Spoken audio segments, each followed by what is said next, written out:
Everyone, this will serve as your pre-recorded video or pre-recorded lesson based on our next lesson, which is cardiovascular system. So we've already discussed the first system, and that is integumentary. So now let's proceed and let's continue our lesson to cardiovascular system, or also known as circulatory system. As we all know, this system or this organ system permits blood to circulate and transport nutrients, not only nutrients but also oxygen, carbon dioxide, or even hormones and blood cells to and from the cell in the body to provide nourishment. As we all know, there are three factors involved in circulatory system, and that would be heart, blood, and blood vessels. We will be discussing that one by one in this lesson. So without further ado, let's start on the first factors of circulatory system, and that is the heart. Before we start, let's know first our objectives or main objectives of this lesson. First is to describe the location of the heart, the pericardial membranes, and the endocardium. We will also name the chambers, or the four chambers to be exact, of the heart and the vessels that enter or leave each. We will also name the valves, not by just valves, but the four valves to be exact of the heart, and explain their function. We will describe the cardiac cycle, or the flow of the blood throughout the heart, the sound that the heart created. We will also explain the stroke volume, cardiac output, and Starling law of the heart. And lastly, we will be explaining how the nervous system regulates the heart rate and the force of contraction. So meaning to say, we will also identifying what is the purpose of the nervous system to the when the blood flow throughout the heart. Okay, so this illustration where eventually shows the parts of the heart and where thus the blood starts. So we will be discussing that one by one. Okay, so let's now start first on discuss or defining what is heart. Heart is usually called as the vital organ. As we all know, when we say vital organ, it is needed for our survival. Not only with that, heart also is a muscular organ that is actually explains why heart is known as a cardiac muscle. Heart also is like a size of your fist. And not only that, heart has its vessels and also has its chambers. The location of the heart is behind your ribs and sternum, in between the lungs, in front of spinal column, on top of the diaphragm, and it's actually slightly to the left. The usually central compartment of the heart is called thoracic cavity. As we all know, we've already discussed thoracic cavity based on the terminology of the body part. When we say thoracic cavity, it is the upper limb or the anterior part of the body. So, meaning to say, the internal of thoracic cavity is the heart. So, aside from that, heart also is made up of multiple layers of tissues, and it is the primary function of the heart is to pump blood through the network of the arteries and veins, and it is also called as a cardiovascular system. That is why somewhat cardiovascular and circulatory system is the same. Why? Because circulatory system circulate blood throughout the heart, and heart pumps blood throughout the network of the arteries and veins throughout our body. Okay, so I hope you understand the definition of the heart. That is only for the definition. If you have question and clarification, you can ask me in our GC. Okay, moving forward, since we've already mentioned the blood, we have to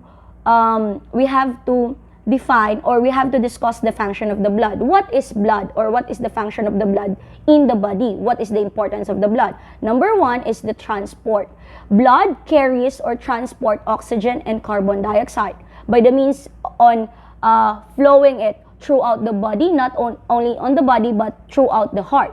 It also transports nutrients and products of metabolism. Number two, it also the purpose of the blood is also in the osmotic process. It is also from the regulatory or the formation of hormonoids.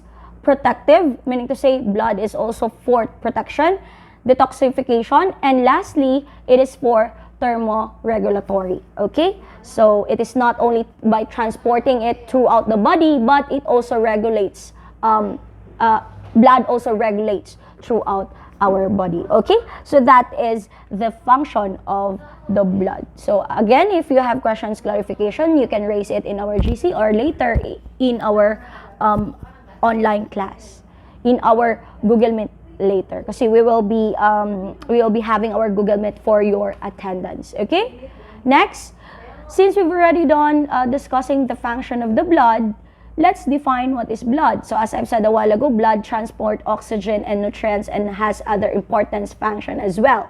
So when the heart is the pump, and so when the heart or the organ heart pump that keeps blood circulating properly. So that is the purpose of having blood in the organ or in the process of the heart. Why? Because heart, the main function of the heart is to blood or is to pump blood. And when the heart pumps blood, blood transport oxygen or different nutrients throughout our body. So that is the connection between the heart and the blood. Okay? Next, so since we've already discussed the definition of blood and the heart, so now let's go on the location of pericardial membranes. So as we all know, heart is not only a size of your fist, great vessels for chambers, but also a heart has its own pericardial membrane. So when we say pericardial membrane, it is a type of what? A connective tissue. So pericardial membrane is also called as pericardium or connected to a connective tissues. It actually lubricates or prevents from infections, okay, or prevents your body from infection. So now let's go on or explore the location and pericardial membranes of the heart. Okay, so as you can see here, these are the layers or the walls of the heart. So it consists of pericardial membrane, endocardium, or the lining or the surface of pericardial membrane. We have myocardium or the muscle or the heart muscles of the membrane of the pericardial membrane.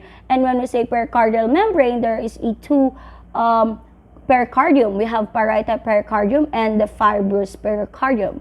Okay, so we'll be discussing that one by one. So here, you just visualize where thus the pericardial membrane or the part of the layer located. So here, endocardium, myocardium, parietal pericardium, fibrous pericardium, and that is actually the pericardial membrane or the layers or the walls of the heart. Okay, so now let's move forward on the location. So heart is located in the thoracic cavity. So when we say thoracic cavity, it is the location in the upper limb or in the anterior part of the body. It is between the lungs. So this area is called mediastinum. Okay, so when we say the location on which the heart is in the thoracic cavity between the lungs, that is called as mediastinum. So please be reminded with the term. So the heart is enclosed in the pericardial membranes or pericardium, as what I've said a while ago. And that pericardium or pericardial membrane consists of three layers. And when we say three layers, these are the fibrous pericardium, parietal pericardium, and the epicardium. Okay, so as I've said a while ago, when we say pericardial membrane or pericardium, the function of it is lubricates in the heart. Then it prevents your body or it prevents infection throughout the body. Not only in the body, but also the most important part or the organ is the heart. So pericardial membrane is pericardial or the heart consists of pericardial membrane or the layers called pericardium. It prevents you from the infection or it prevents the heart from the infection. Okay, so let's focus on the three layers of the heart, and that was the fibrous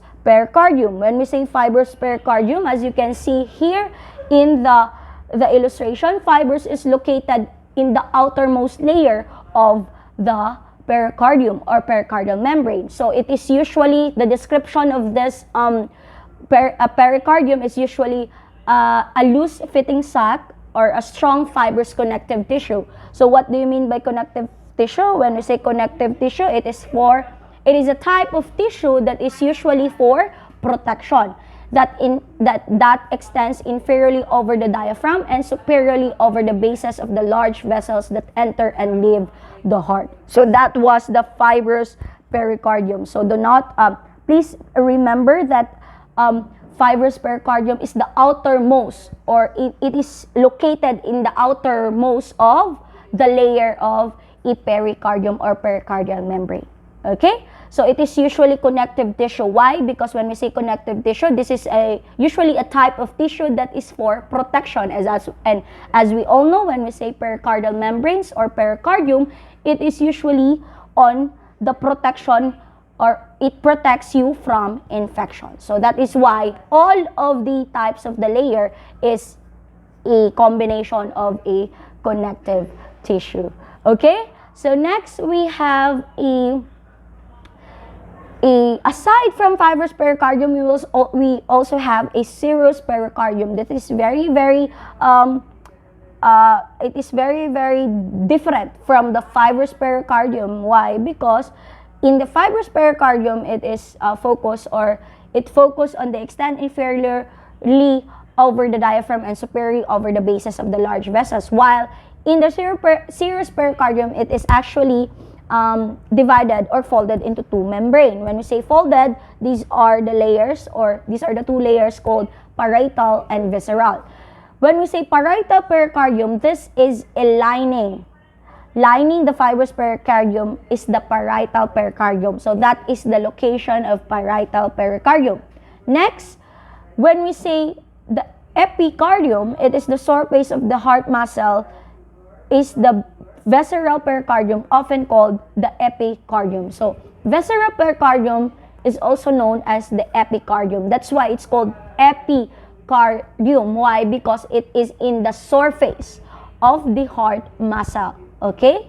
Or of the cardiac muscle, which is the heart muscle. So that is the epicardium or pericardium. When we say parietal pericardium, this is the lining. The location of it is in the lining of the fibrous pericardium. And when we say the epicardium, the location of it is on the surface of the heart muscle and the surface of the heart muscle, and that is called visceral pericardium. Okay, so not only with that, between the parietal and visceral pericardial membrane, it is called as a serous fluid, which prevents friction as the heart beats. So that is the reason why our heart beats, because of the serous fluid. Okay, so meaning to say, in the parietal and visceral pericardial membrane, there is a so-called serous fluid, and serous fluid is the prevention of the friction while our hearts beats.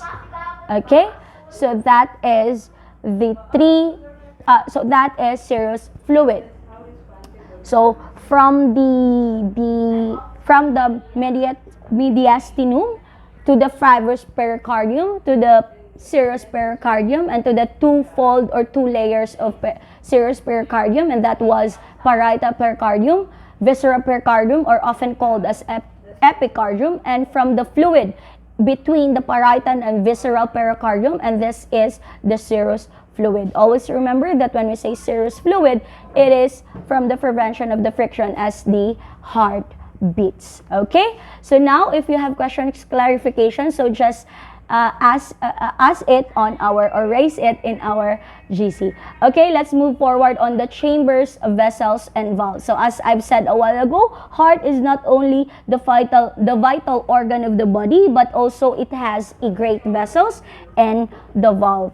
Okay, so it started with the chamber. So when it is called as the walls of the four chambers of the heart are made of cardiac muscles called myocardium. That's why it's called myocardium, because it is the walls behind, or walls from the four chambers of the heart. So that four chambers, or the walls of that four chambers, is called myocardium or myocardium. So the chambers, when we say chambers, it is the line with the endocardium, or the simple squamous epithelium that also covers the valves of the heart and continues into vessels as their lining. So So what we say, and that is called endothelium. Okay, so we have two terminology here. We have endocardium and endothelium. When we say endocardium, it is a simple squamous epithelium that also covers the valve of the heart, and it continues into vessels as their lining. And when we say as their lining, that is called as endothelium. Okay, so that was the first terminology that we've been encountered in the chambers, valves, and vessels of the heart.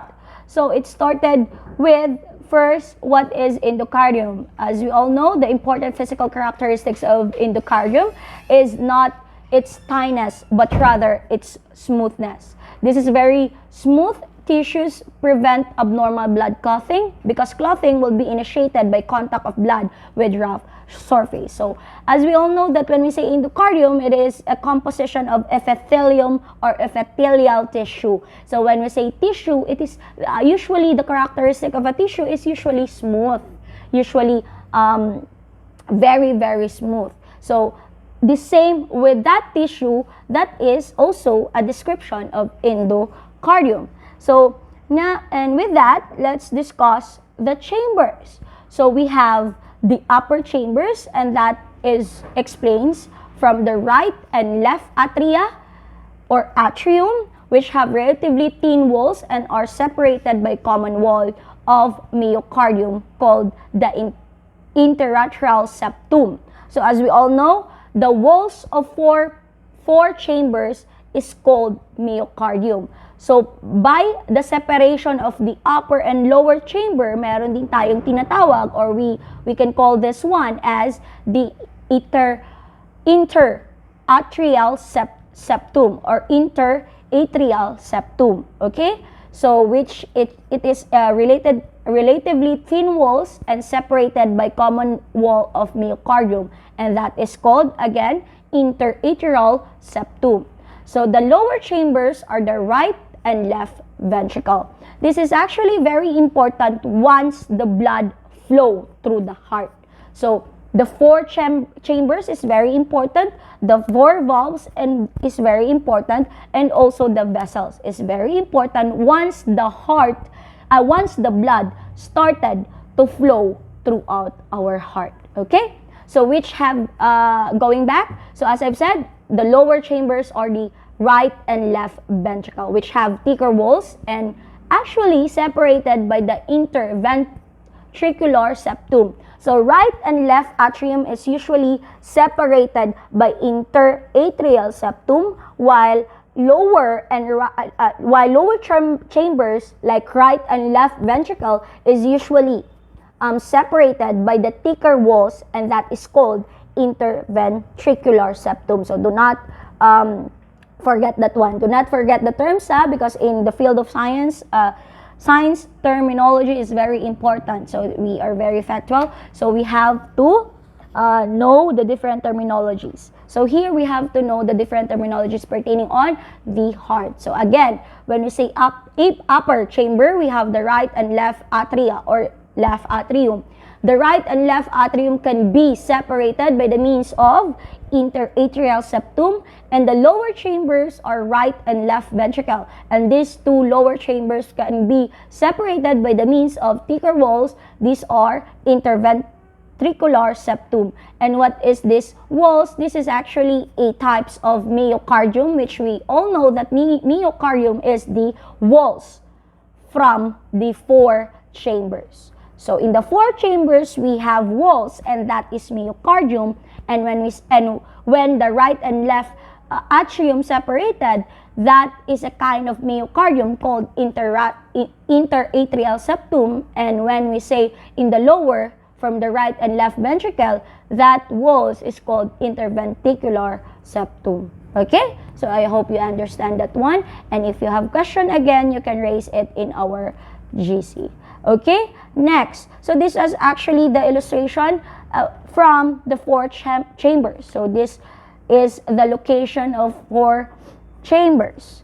From right atrium to left atrium, from right ventricle to left ventricle. So where does the deoxygenated blood usually goes through, and where does the oxygenated blood pass through? So along the way, I will be explaining to you how the blood flows throughout the heart. When the heart pumps blood, where does the blood go through? Okay? So here, these are the role of the right atrium, right ventricle, and left atrium and left ventricle. So as I've said a while ago, sabi ko nga that there is a role or a connection or a importance or a purpose of having a 4 chambers in the heart. Why?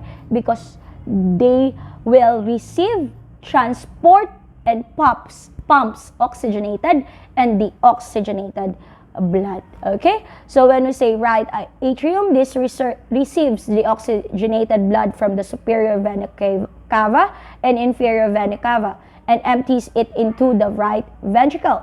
Right ventricle pumps the oxygenated blood into the pulmonary trunk via the pulmonary valve. And when we say left atrium, this receives oxygenated blood from pulmonary veins and empties it into the left ventricle. And lastly, if we said left ventricle, the role of it is pumps oxygenated blood into the aorta via the tricuspid aortic valve and also forms the apex of the heart. So as we all know, when we say the base, this is the upper portion of the heart, and when we say on the bottom, this is the apex portion of the heart. So pag sinabing base, yan yung upper portion of the heart, at pag sinabing apex, that is the bottom portion of the heart. Okay? So later on, I will be explaining to you how does the blood enters throughout the superior vena cava and pops throughout the lungs or exit throughout the lungs. So mamaya natin yan i-explain. Next, so here are another representation of the entire flow of the blood throughout the heart. So as here, so para lang mas ma-explain for you to understand the flow. So heart has its 2 important part. We have veins. Veins are the blood vessels containing blood flowing to the heart. Okay? Remind that one ha, to the heart. While arteries, these are the blood vessels containing blood flowing from the heart.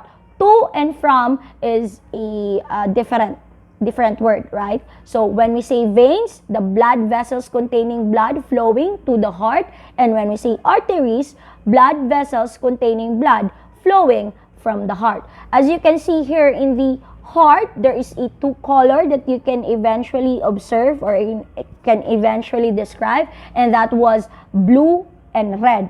When we say blue, these are the representation or representative by the oxygenated blood, and when we say red, these are a representation or representative of a oxygenated blood fresh from the lungs. Okay, so now let's follow the path of the blood from the heart. So let's start with the superior vena cava. Okay, here, so yan, superior vena cava here in the illustration is actually receives bloods from the head, neck, upper limb, and chest. Not only that,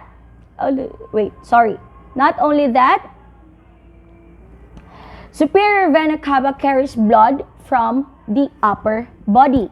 Okay, again, the path of the blood is started in the superior vena cava. Okay? As I've said a while ago, heart has a composition of veins and arteries. And when we say veins, these are the blood vessels containing blood flowing to the heart. And when we say arteries, these are the blood vessels containing blood flowing from the heart. Then, there are 2 colors that you can eventually observe and describe in the illustration of the heart.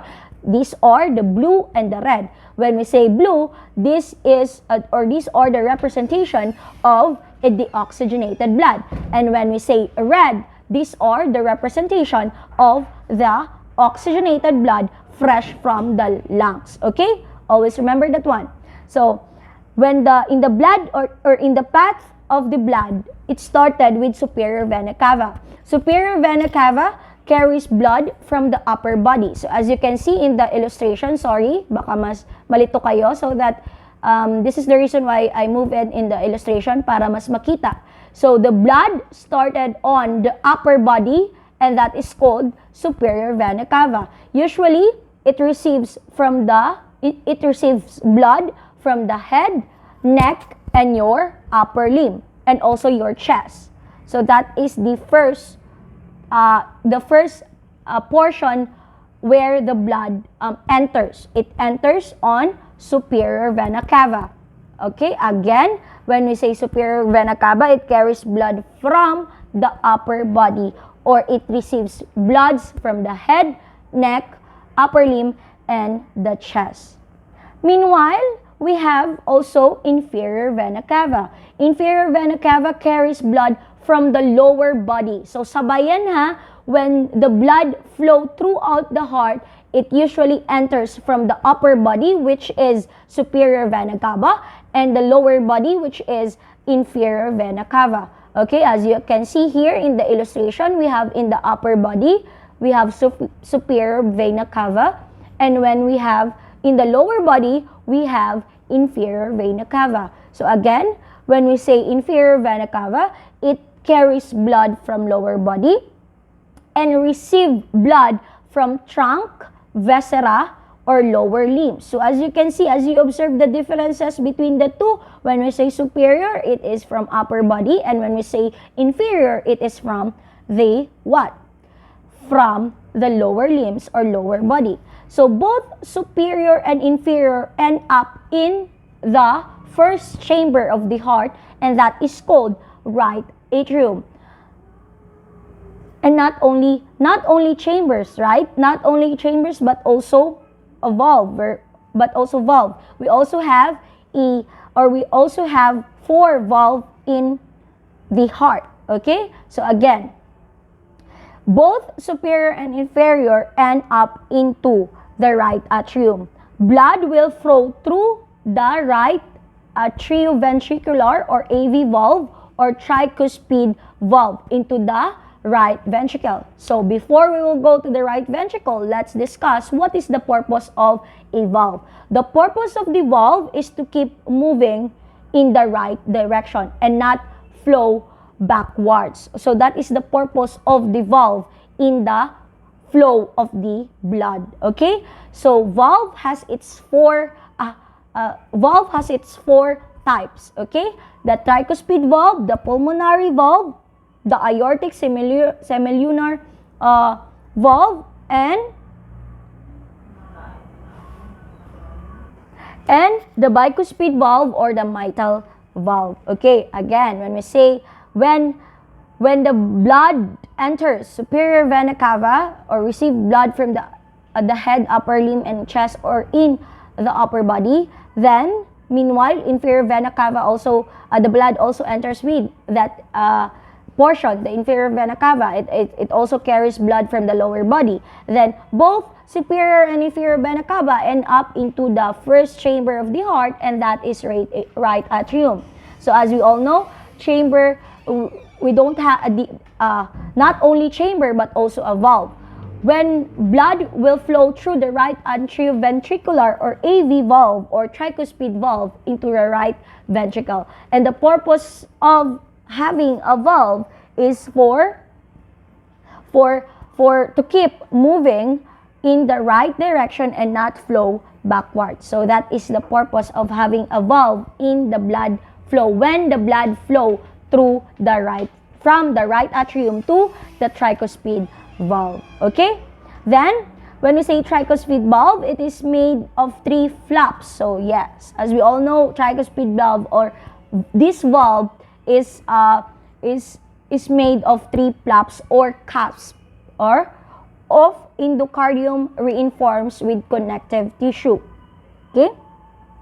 The general purpose of all valves in the circulatory system is to prevent backflow of blood. That's why I'm saying a while ago that the purpose of it is to keep moving in the right direction and not flow backwards. So when blood exits the right atrium, it exits through the valve called tricuspid valve. And this tricuspid valve is called as it is also called as or made as 3 flaps or 3 cups, okay? And it enters to what?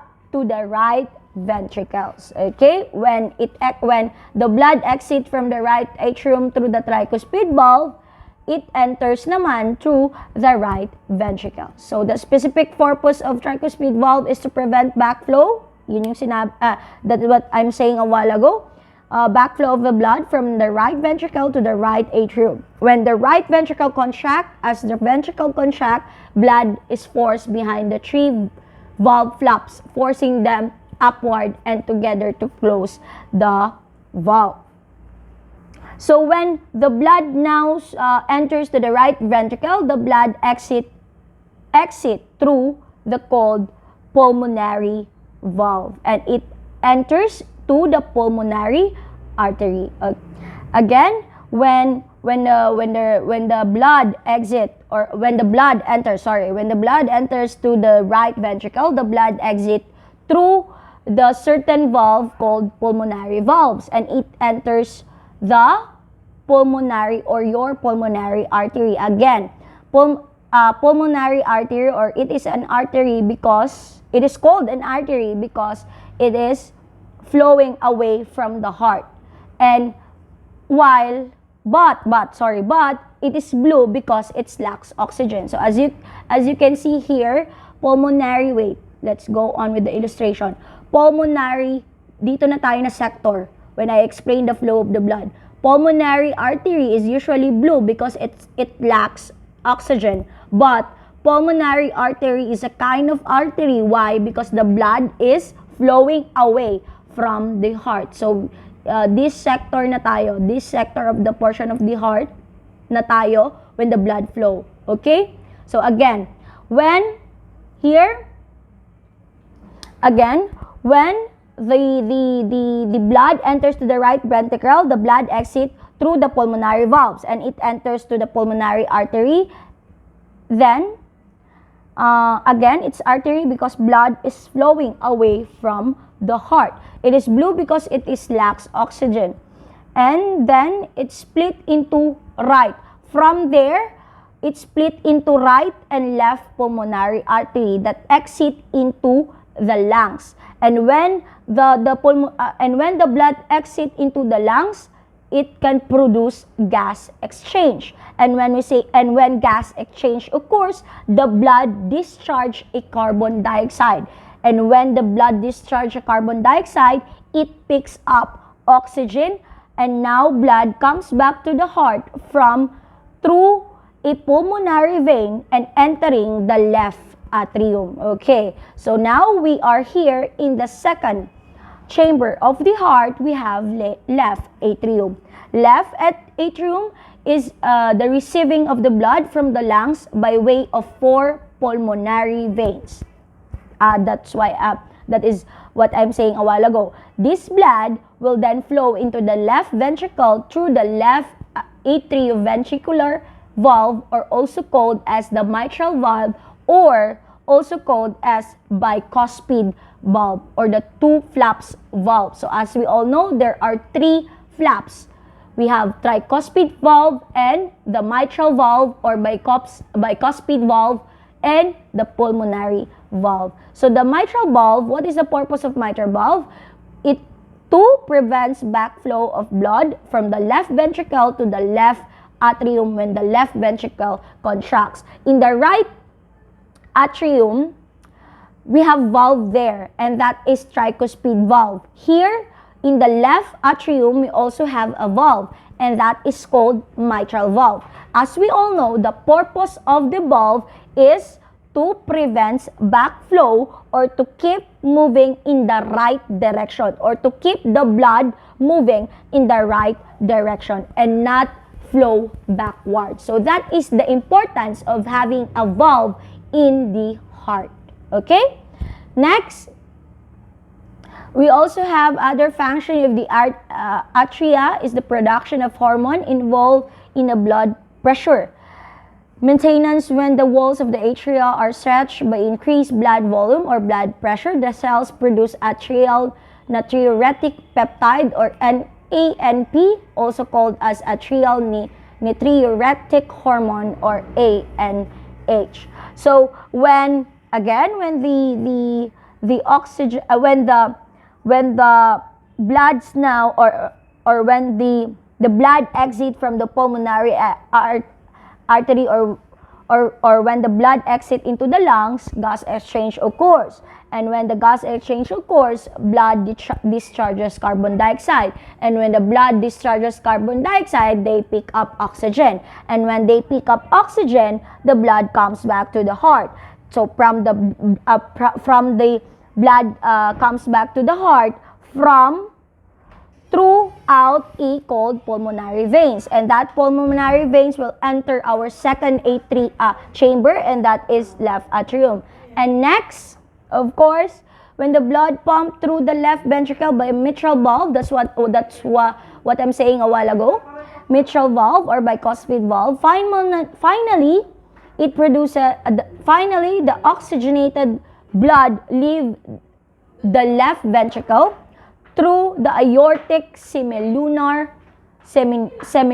valve or the aorta. And as we all know, when we say aorta, this is the largest artery that distributes the oxygenated blood to the rest of the body, and that is the end of the flow of the blood. Again, when the blood exits into the lungs, it produces gas exchange. And when it produces or when gas exchange occurs, the blood discharges carbon dioxide.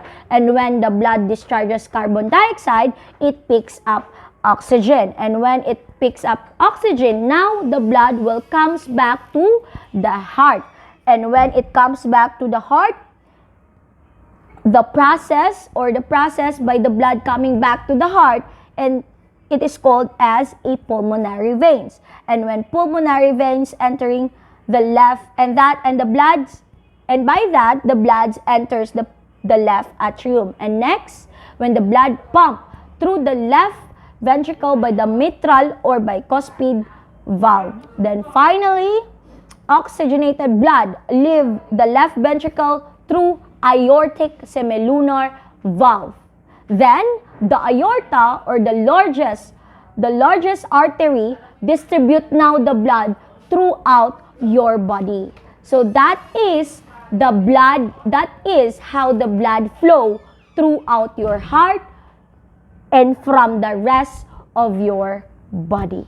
Okay? So if you have questions, clarifications, you can ask me on the GC or later part when we have an online class.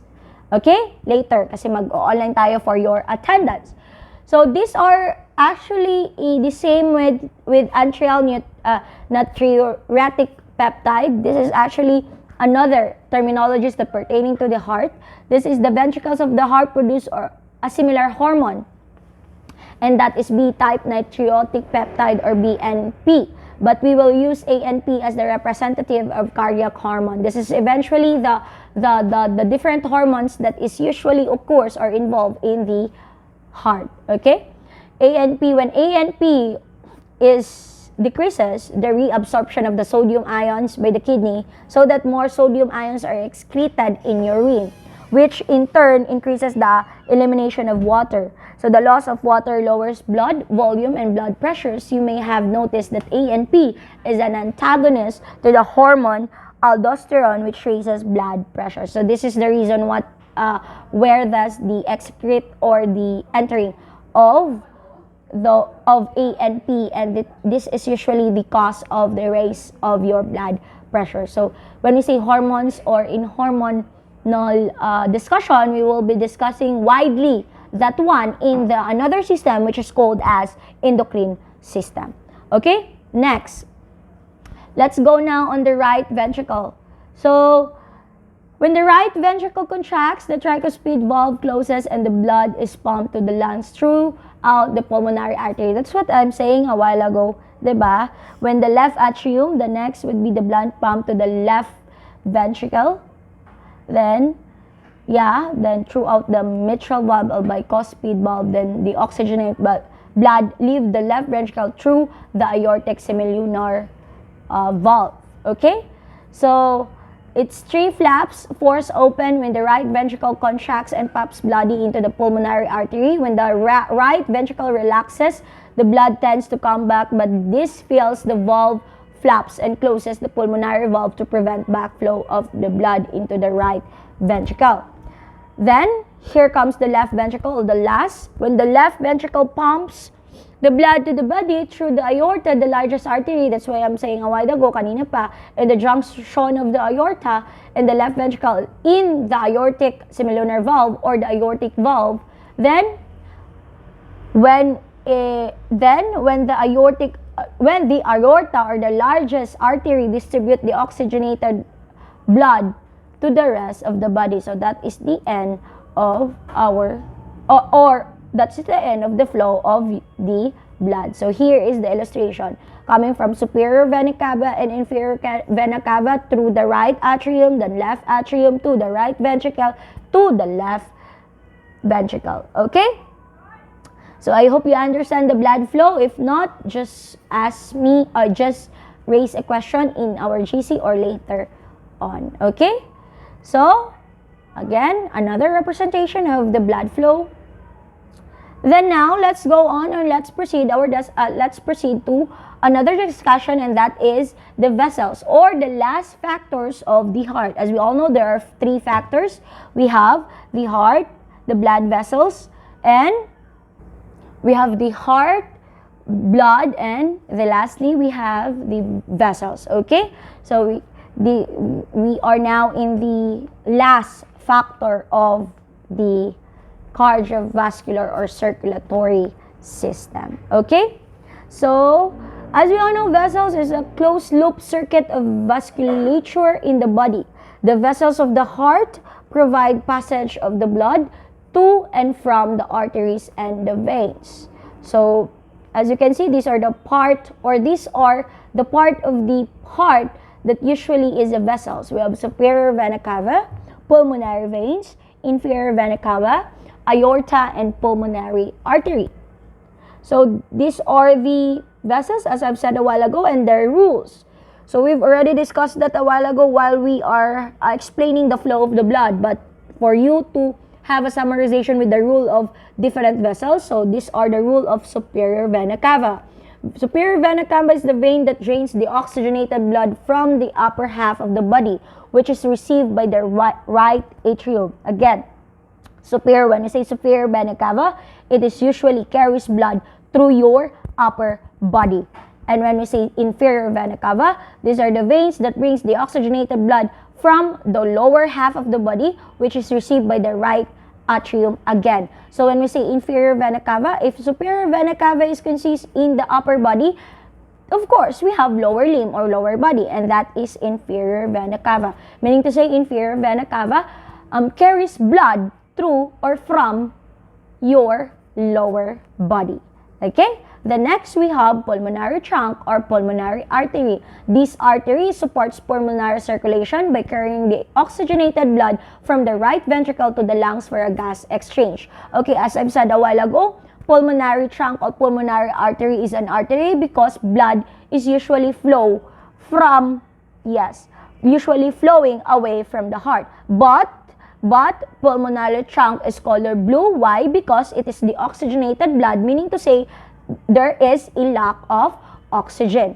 And lastly, we have the largest artery of all time, and that is called aorta. And when we say aorta, this receive blood from the left ventricle via the aortic valve, or it also known as aortic semilunar valve. Okay, so I hope you understand my discussion or the flow of the blood. Okay, valves. So these are the different doors or different valves. So as we all know, the purpose of the valves is to keep the blood moving in the right direction, meaning to say there is no backflow or there is no flowing backwards. Okay, so these are the four doors or the four valves. We have pulmonary semilunar valve, tricuspid valve, aortic semilunar valve, and mitral valve. Okay? So these are the rules. So I've already discussed that one by one kanina,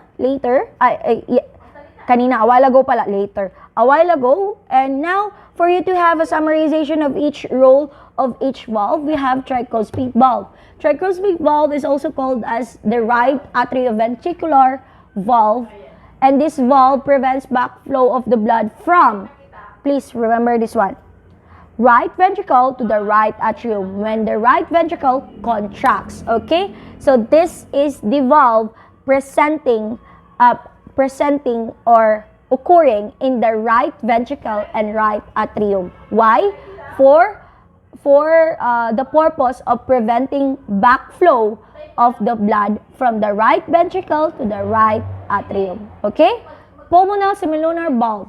This prevents backflow of blood from the pulmonary artery to the right ventricle when the right ventricle relaxes. Okay? Here in the pulmonary semilunar valve, it is usually occur in the pulmonary artery and the right ventricle. And next, we have mitral valve, or it is also called as bicuspid valve, or it is also called as left atrioventricular valve. It prevents backflow of the blood from the left ventricle to the left artery when the left ventricle contracts. Okay? Then lastly, we have aortic semilunar valve. When we say aortic semilunar valve, it prevents the backflow of the blood from the aorta to the left ventricle when the left ventricle relaxes. Okay? So, these are the four valves or the four doors of the heart and their role. So, I hope you understand that one. And if you have questions, clarifications, again, you can raise it in our GC. So now let's go on discussing what is blood. So as we all know, blood is a fluid in the circulatory system of humans and other vertebrates that delivers necessary substances such as nutrients, not only nutrients but also oxygen to the cells. And of course, when the oxygen when the blood usually releases oxygen to the cells, it also transports metabolic waste products away from those same cells. Blood is composed of blood cells suspended in the blood plasma. So there are three types of blood, and that is, first, we have red blood cells or erythrocytes. When we said red blood cells or erythrocytes, this is usually produced by a bone marrow. It is consists of hemoglobin, gas transporting protein molecule that gives the blood its red color. That's why it's called red blood cells or erythrocytes. Why? Because there is so-called gas transporting protein molecule, and that is the reason why the blood gave a color which is red. Okay? There are two main functions of red blood cells. Number one is to transport oxygen from the lungs to the different parts of the body. Then number two is to carry carbon dioxide back to the lungs. So as we all know, in the blood flow, there is not only having a oxygen, but also we have a carbon dioxide, because we have gas transporting protein molecule here. And when that gas exchange, of course, the blood discharges carbon dioxide. And when the blood discharges carbon dioxide, it picks up oxygen. And when it picks up oxygen, it will back to the lungs. Okay? So that is the main function of red blood cells. Okay? So now, let's proceed to another types of blood cells, and that is leukocytes. Leukocyte is usually called as a mobile blood cells or transportation blood cells produced in bone marrow. There are one function of white blood cells, and that is to defend the body against infection. So meaning to say, when we say white blood cells, this is usually the blood cells that is for protection. These blood cells usually protect you or defend you from infections. Okay? Then there are actually and then next we have granulocytes. When we say granulocytes, we have different types of granulocytes. We have neutrophils, lymphocytes, eosinophils, and basophils. When we say Neutrophils, this is most numerous, protect the body against infections by killing and ingesting bacteria, fungi, and foreign bodies. When we say lymphocytes, this is usually on T cells. The T cells recognize foreign substance and process them for removals. Not only T cells, but also B cells. It usually produces antibodies. And when we say NK cells, it usually kills cancer cells. So not only that, we also have eosinophils. When we say eosinophils, the purpose or the function of these granulocytes is to kill parasites, then activate your allergic responses. And not only that, we also have basophils. When we say basophils, it involves in allergic responses. Eosinophils is activate your allergic responses. Basophils is usually involved in your allergic responses. Okay? So these are the representation of the entire type of blood. Okay? From the platelet or the thrombocyte through the erythrocyte to the basophil to the neutrophil to the monocyte to the eosinophil and to the lymphocyte. Okay? So, let's go now on discussing what is monocyte. Monocyte consists of dendritic cell and macrophages. Dendritic cells is a mark out cells that are antigens that need to be destroyed by lymphocytes. And macrophages is usually the larger and lives longer than neutrophils, able to act as an antigen presenting the cells. So if granular cells has its own types, of course monocyte has its own. Usually these are the antigen that eventually help the blood, or usually help the blood or the help in the representation of the blood. So it's not only on the red blood cell, white blood cells, granulocytes, and also thrombocytes, but also the representation of the blood is occur when the monocyte is there, or there is a certain monocyte. Okay, then next we have platelets. Okay, so platelets are also called as thrombocyte. It is actually a cell fragments. It is also produced in bone marrow. The function is usually to adhere to the walls of the blood vessels to plug ruptures, thereby preventing the release of blood.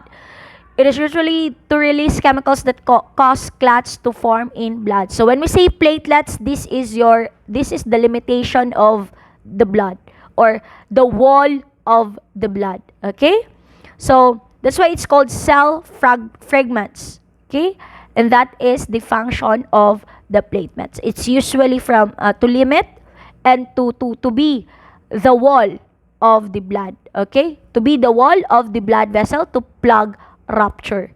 Okay, so that is platelets or thrombocytes. Then lastly, we have plasma.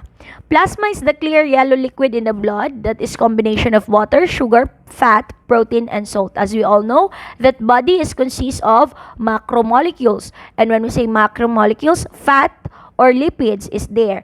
And fat is involved in the plasma. In considering, when we say plasma, it composed of 55% of a normal human's blood volume. So the function of the plasma is to transport red blood cells, white blood cells, and platelets through the blood vessels. And not only that, if there is transportation, there is also removal. So the next function of the plasma is to remove the waste product of metabolism. So that is the types of the blood. Okay, so if you have questions and clarifications, again, you can raise that on our GC. And next and lastly, we have the blood vessels. So as we all know, blood vessels is the tubular structure carrying blood through the tissue and organs, a vein, an artery, and a capillary. So meaning to say, when we say blood vessels, it's not only a vein, but also it consists of artery and or a capillary. Okay, so that is blood vessels. To explain more about blood vessels, so we have different types. First is the arteries. As we all know, arteries is the blood vessels containing blood flowing from the heart. So it carries blood from the capillaries. So it has 4 layers or tunics. We have number 1 is tunica intima. When we say tunica intima, This is the arteries that in the innermost layer or only part of the vessels that is contact with the blood. It prevents the blood clotting or blood from clotting.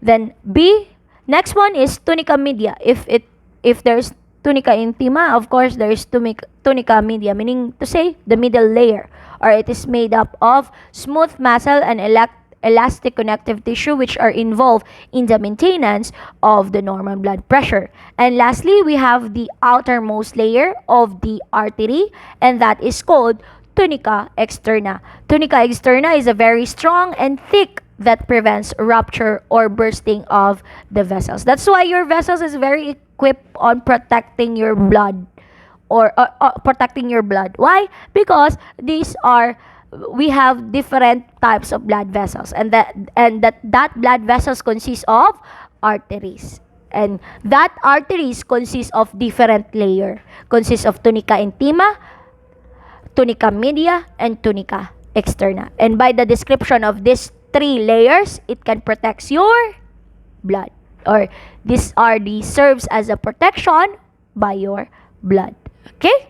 Next, we have veins. So of course, there is not hindi lang artery. We also have a vein. So vein, as we all know, is a blood vessels containing a blood flowing to the heart. Okay, so it carries blood from capillaries back to the heart. It also has three layers, and these are inner layer, the smooth endothelium, but at the intervals, this lining is folded to form valves. These veins are most numerous in the legs. So veins, inner layer, smooth endothelium, a part of a certain tissue, of course, the endocardium and endothelium. As we all know, when we say endothelium, the lining or the surface tissue. Next, we have middle layer, thin layer of smooth muscles. Then lastly, we have outer layer, or it is also thin, not as much as fibrous connective tissue, but it is necessary because blood pressure in veins are very low. So meaning to say, outer layer is not that thin as fibrous connective tissue. As we all know, fibrous connective tissue is very, very thin. Okay? And lastly, we have capillaries. When we say capillaries, it is carry blood from arterioles to venules. Arterioles, which means arteries, and venules, which means veins. It exchanges of oxygen and carbon dioxide between arteries and veins occur, and it is the extension of our endothelium. Okay? Okay, and that explains the types of blood vessels. So I hope you understand it. Okay, so now moving forward on the two major pathways of circulation. So as we all know, there are two pathways. First is the pulmonary circulations and the systematic circulations. Actually, these pathways differ by the means on where to begin. So in pulmonary pathway, the blood begins circulate at the right ventricle. It is when the right ventricle pumps blood to the pulmonary artery trunk. It is where the exchange of carbon dioxide into oxygen takes place. While when we say systematic circulation, the circulation or the blood circulation usually begin on the left ventricle.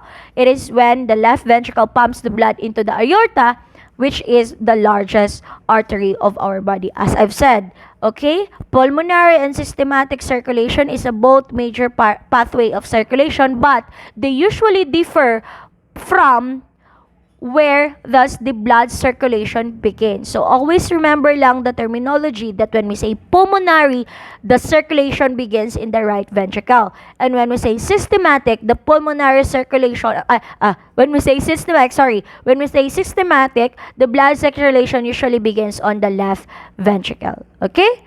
Don't forget that one.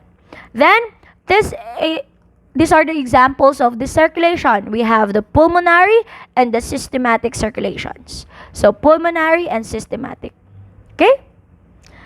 Okay, and that ends our discussion for today. Okay, so that was the cardiovascular or circulatory system. So, next week, please be prepare for our oral recitation. So, I will be having an activity called oral recitation or oral representation or oral presentation about blood flow throughout the rest of the body or throughout the heart. Okay? Always, please be reminded on that you should watch the video or the lesson again and again for you to understand or for you to familiarize where does the blood enters first, from superior vena cava and inferior vena cava, and ended into the largest artery of the body, and that is aorta. Okay? So again, please prepare because next week I will be having an oral recitation or oral representation or oral presentation. Okay? So, if you have questions, clarifications about my discussion, you can ask me on the GC or you can ask me tomorrow, because tomorrow we will have a face-to-face classes now because the suspension has been lifted. Okay? So, if you don't have any questions, of course, because this is a video presentation, I will be ending the video. Thank you so much. I hope you understand my lesson. Good morning, everyone.